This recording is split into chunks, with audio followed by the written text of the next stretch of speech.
Rapaziada, estamos aí na quarta-feira, dia 9, né? No domingo, o Clube do Remo vai entrar em campo contra a equipe da Chapecoense. Confronto inédito, nunca aconteceu na história. É a primeira vez que as duas equipes vão se enfrentar e pode valer uma vaga no G4, hein? O Clube do Remo, se vencer, provavelmente entrará no G4. Isso porque o Avaí enfrenta o Atlético fora de casa e eu diria que é muito complicado para a equipe do Avaí vencer o Atlético. Mas o Remo venceu o Atlético lá fora, né? Venceu, então não é tão complicado. Nós vencemos, isso é fato. Tá o resultado, 3 pontos. Mas o Remo jogou bola? O Remo foi melhor que o Atlético? Eu acho que não, entendeu?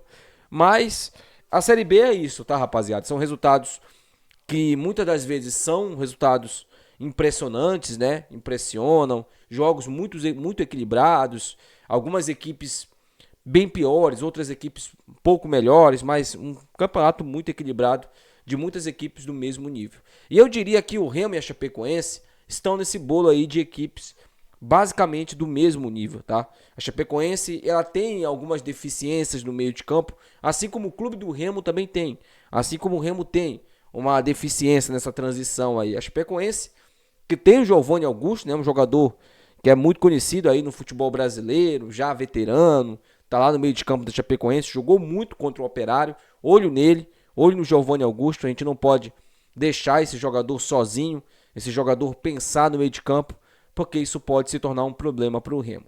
Mas o Remo, que hoje a gente teve a notícia ruim, né? Uma notícia bem ruim mesmo. Eu acho que a pior notícia que a gente poderia receber aí. A gente vai falar sobre isso também. Mas o Remo, gente, que empatou em casa, né? O Antônio Oliveira tem 3 jogos à frente do Remo, 4 pontos conquistados, né? Ele tem um resultado de cada. Ele tem uma derrota, um empate e uma vitória.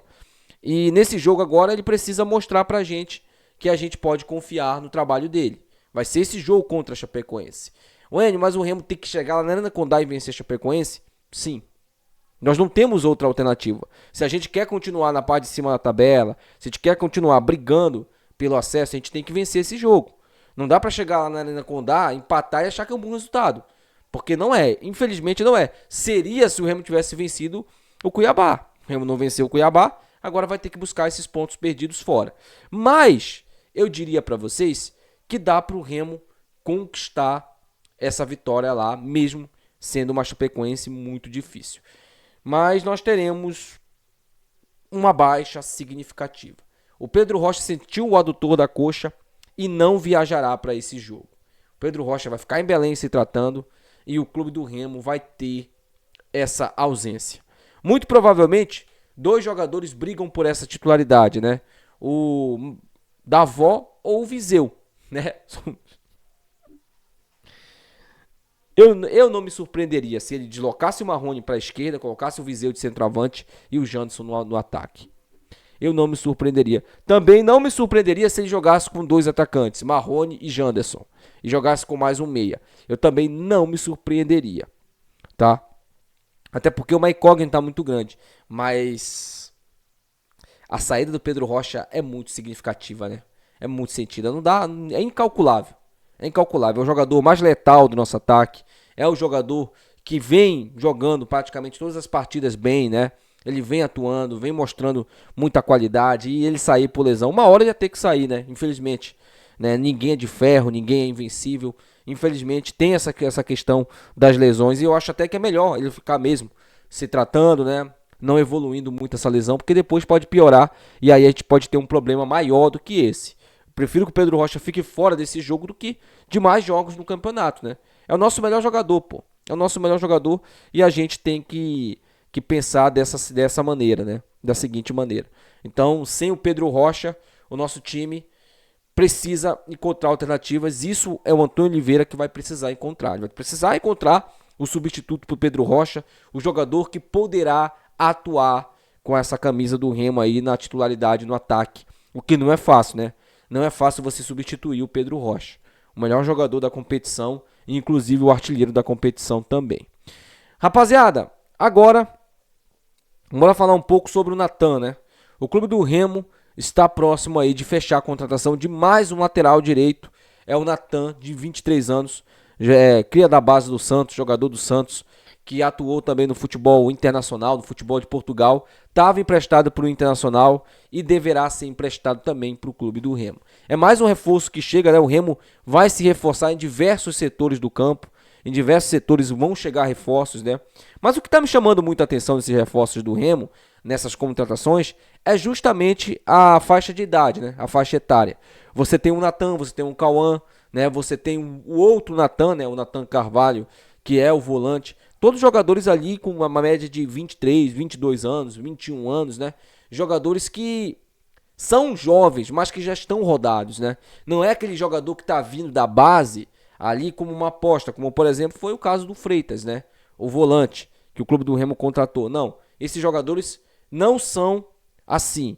Eles são jogadores que chegarão no clube do Remo, né? Claro, com a possibilidade ali de brigar pela titularidade, porque já são jogadores rodados, já são jogadores que têm uma rodagem no futebol. O Natan, por exemplo, estava no Santos, né? Inclusive houve um episódio bem lamentável do Natan, né? Que ele acabou ficando de fora ali, o Santos afastando ele por indisciplina, né? Ele acabou indo para a balada à noite ali no momento que não era para ir e o Santos afastou ele. E aí depois ele foi emprestado ao Internacional. O Internacional de Porto Alegre mostrou interesse no jogador, né? Por lá ele não teve tantas oportunidades, ele não foi bem aproveitado e está voltando agora para o Santos, aonde ele será emprestado para o clube do Remo, né? E a gente começa a pensar em outras posições também, né, para o clube, né? Por exemplo, lateral esquerdo. A gente tem o Sávio, que seria, na teoria, um bom reserva, na minha opinião, tá? Eu acho que tem muitos laterais melhores que o Sávio. E nós temos o paraguaio, que não mostrou futebol, não conseguiu jogar ainda bem, né? Não conseguiu se adaptar ao time do Remo, não conseguiu se adaptar ao estilo de jogo do futebol do clube do Remo, né? Ele teve as oportunidades dele, mas ele não conseguiu mostrar futebol, né? O paraguaio Alan Rodrigues. E aí você tem a possibilidade de ir no mercado buscar mais um lateral esquerdo. O Remo precisa ir atrás de um lateral esquerdo, de um lateral para vir para ser titular. Não adianta você trazer um cara do mesmo nível do Sávio, né, que vai ser banco dele. Nós já temos aí. O paraguaio, para mim, é do mesmo nível do Sávio. Ele só não conseguiu mostrar o futebol dele, mas é um bom jogador. Mas no Remo não conseguiu se adaptar, né? Infelizmente. E aí você tem o Sávio, que é titular, porque não tem outro, né? Não tem outro. Aí às vezes o Sávio se machuca, o Remo fica ali sem pai nem mãe na lateral esquerda. Então é uma posição que é carente no futebol e o Remo também precisa buscar um jogador para essa posição.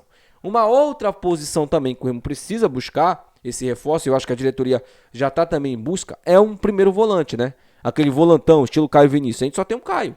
A gente tem que ficar jogando com o Luan Martins ali. A gente sabe que não é a função do Luan Martins, não é a característica de jogo dele. Então ele fica muito limitado a isso, né? E não é a praia dele ser o primeiro volante, né? Mas ele vem fazendo essa função aí porque o Caio Vinícius não estava tendo condições. Provavelmente nesse próximo jogo ele deverá ser titular, mas precisamos buscar mais um volantão também. Deixa aí nos comentários também qual a posição no Remo que você acha que está mais carente. Deixa aí nos comentários aí, tá bom? Até o próximo vídeo, meus amigos. Tchau.